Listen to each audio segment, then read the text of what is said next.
Sebuah pernikahan antara sepasang suami istri memang tidak lepas dari berbagai masalah yang muncul. Apalagi kalau pasangan tersebut tidak menyiapkan diri dengan keimanan dan bekal keagamaan yang cukup. Sudah banyak perceraian terjadi akibat dari kegagalan suami istri dalam membina keluarga mereka dikarenakan oleh berbagai macam faktor dan persoalan yang mereka hadapi. Terutama faktor terjadinya perselingkuhan, baik yang dilakukan suami ataupun istri. Menghadapi pasangan yang terbukti selingkuh merupakan sesuatu yang tidak segampang membalikan tangan begitu saja. Hanya bisa dimarahi atau diselesaikan dengan perceraian. Berikut kisah seorang istri selingkuh karena suami mandul. Tika dan Diki adalah sepasang suami istri yang telah menikah selama 5 tahun. Meskipun mereka belum dikaruniai anak, kehidupan rumah tangga mereka tetap penuh kebahagiaan. Setiap hari dimulai dengan senyum, tawa, dan kasih sayang yang hangat. Mereka sering berjalan-jalan bersama di pagi hari, menikmati udara segar sambil bercerita tentang mimpi-mimpi mereka. Diki adalah seorang suami yang sangat penyayang.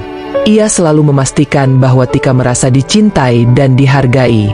Tika pun demikian, ia adalah istri yang penuh perhatian dan pengertian.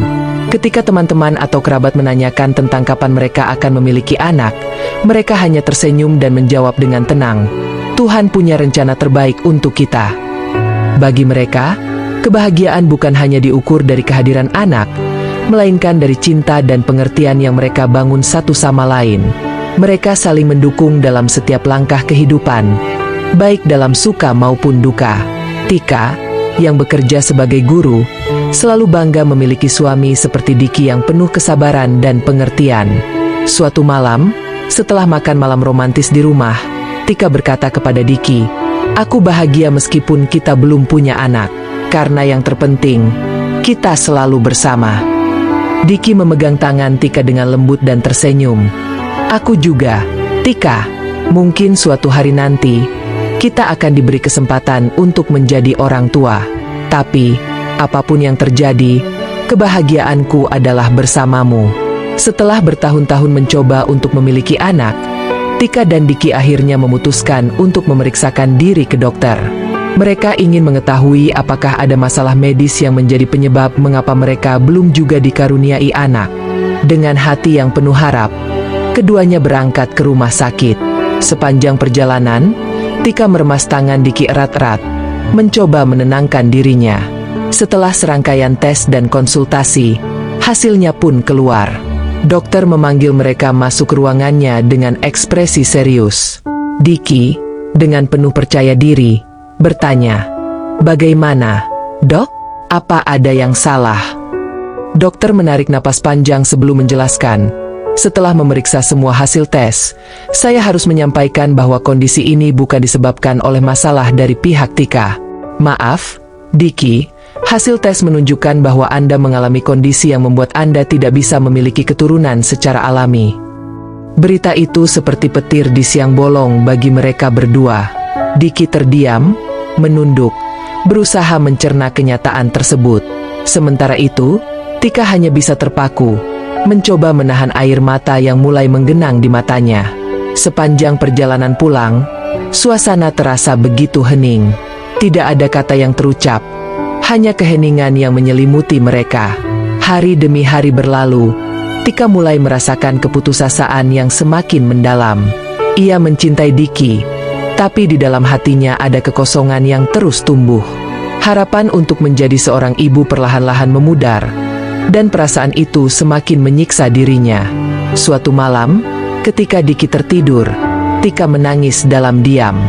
Pikirannya mulai melayang ke masa lalu, mengingat Andika, mantan pacarnya yang dulu sangat ia cintai. Tanpa disadari, Tika mulai berkomunikasi kembali dengan Andika melalui pesan singkat. Pada awalnya, mereka hanya bertukar kabar biasa. Namun, seiring berjalannya waktu, percakapan itu menjadi lebih dalam dan emosional. Andika, yang masih menyimpan perasaan pada Tika, merespon dengan hangat. Hingga suatu hari, mereka sepakat untuk bertemu. Di sebuah kafe kecil, Tika duduk di depan Andika. Hatinya berkecamuk antara rasa bersalah dan keinginan untuk melarikan diri dari realita yang ia hadapi dengan Diki. Andika menatap Tika dengan tatapan lembut, "Kamu kelihatan lelah." Tika mengangguk.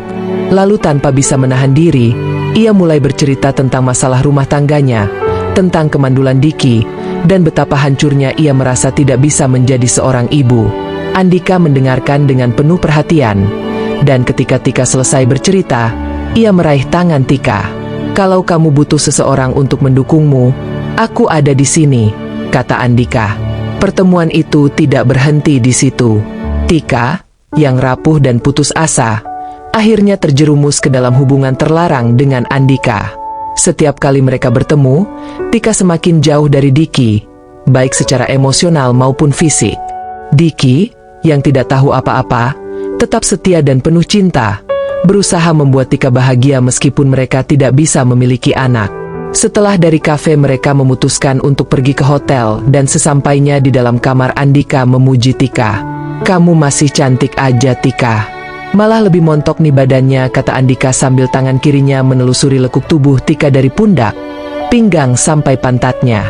Entah karena tersipu oleh pujian Andika atau karena nafsunya memang sudah menggelegak, pipi Tika merona merah. Dia menunduk. Andika angkat lagi dagu Tika, lalu dia berikan ciuman. Dia kulum bibir bawah Tika. Dia basahi seluruh permukaan bibir Tika. Tika pun terbuai. Mau tak mau dia buka mulutnya dan mulai saling melumat. Bukan itu saja, lidah mereka pun saling membelit memberi kenikmatan pada masing-masing. Lalu Andika membimbing tangan kanan Tika untuk mengelus kemaluannya. Namun dia tidak melawan ketika tangannya diarahkan ke kemaluan Andika. Begitu hangat dan besar. Bahkan tangannya pun tidak bisa melingkari kemaluan Andika secara penuh. Dia mulai membayangkan betapa nikmatnya jika kemaluan itu masuk ke dalam kemaluannya.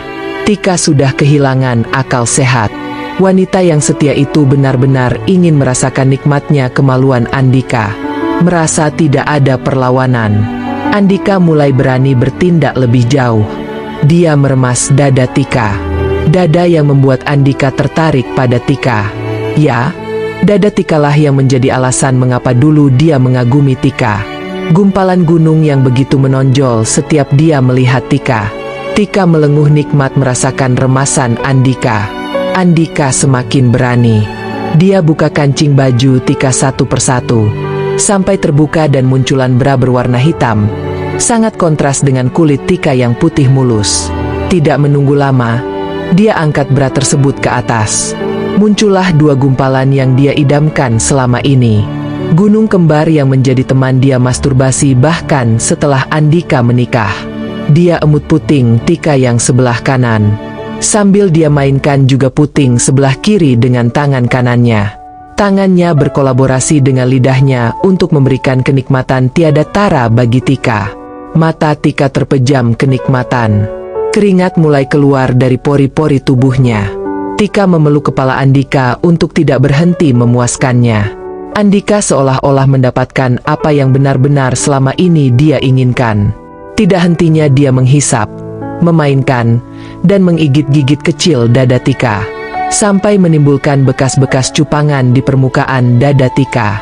Andika melepaskan celana yang dipakai Tika. Luar biasa paha Tika. Begitu putih, begitu mulus, dan begitu padat. Andika lanjutkan melepaskan celana dalam Tika sehingga saat ini Tika hanya memakai jilbab dan kemejanya yang sudah tidak terkancing. Dan muncullah kemaluan Tika yang ternyata tercukur rapi bulunya. Tanpa menunggu lama Andika langsung melahap kemaluan Tika. Dia jilati sampai basah. Tidak cukup dengan lidah, dia pun kombinasikan dengan gerakan jarinya yang keluar masuk kemaluan Tika. Tanpa tunggu lama, Andika langsung menusuk sawah Tika dengan pisang besarnya. Awalnya terasa sulit karena memang ukuran pisang Andika yang lebih besar dari milik suami Tika. Akhirnya setelah sekian lama bergelut di ranjang, Andika menumpahkan semua spermanya ke rahim Tika. Saking banyaknya sampai sperma tersebut luber dan keluar dari sawah Tika. Namun, hubungan gelap ini tidak berlangsung lama. Tika mulai dihantui perasaan bersalah yang luar biasa setiap kali ia melihat Diki. Rasa penyesalan menggerogoti hatinya. Suatu malam, saat Diki sedang tertidur lelap, Tika duduk di tepi ranjang dan menangis terisak-isak. Ia merasa telah menghancurkan segala hal yang berharga dalam hidupnya demi sesuatu yang semu. Akhirnya, di suatu malam yang penuh emosi, Tika memutuskan untuk mengakhiri semuanya dengan Andika. Ia sadar bahwa perbuatannya salah dan hanya akan membawa lebih banyak penderitaan. Ia menelepon Andika dan mengatakan bahwa mereka tidak bisa bertemu lagi. Setelah itu, Tika memutuskan untuk jujur kepada Diki. Dengan hati yang berat dan air mata yang mengalir, Tika menceritakan semuanya kepada suaminya. Diki mendengarkan dengan diam, tanpa kata-kata. Air mata menggenang di matanya, tetapi ia tidak berteriak atau marah. Rasa sakit yang ia rasakan begitu mendalam. Namun di saat yang sama, ia tetap mencintai Tika. "Kenapa, Tika?" tanya Diki dengan suara yang lemah. Tika, yang diliputi rasa bersalah, hanya bisa menangis dan berkata, "Aku tidak tahu harus bagaimana lagi. Aku merasa hampa. Aku putus asa. Tapi aku menyesal. Diki, aku benar-benar menyesal." Keheningan yang panjang menyelimuti mereka berdua. Diki tidak langsung memberi jawaban. Ia butuh waktu untuk merenung dan memahami apa yang terjadi. Namun, di dalam hatinya, meskipun merasa dikhianati, ia tahu bahwa cinta mereka lebih kuat daripada kesalahan yang telah terjadi. Pesan moral dari cerita Tika dan Diki adalah bahwa kejujuran dan komunikasi yang terbuka sangat penting dalam suatu hubungan. Ketika menghadapi masalah atau kesalahan, penting untuk tidak bersembunyi atau menghindar, tetapi untuk berbicara dengan jujur dan berusaha memperbaiki keadaan. Kesalahan bisa terjadi, tetapi cinta yang tulus dan usaha untuk saling memahami dapat membantu mengatasi luka dan membangun kembali kepercayaan. Selain itu, penting untuk mengingat bahwa kebahagiaan tidak selalu datang dari apa yang kita inginkan, tetapi dari cara kita menghargai dan menjaga hubungan yang kita miliki.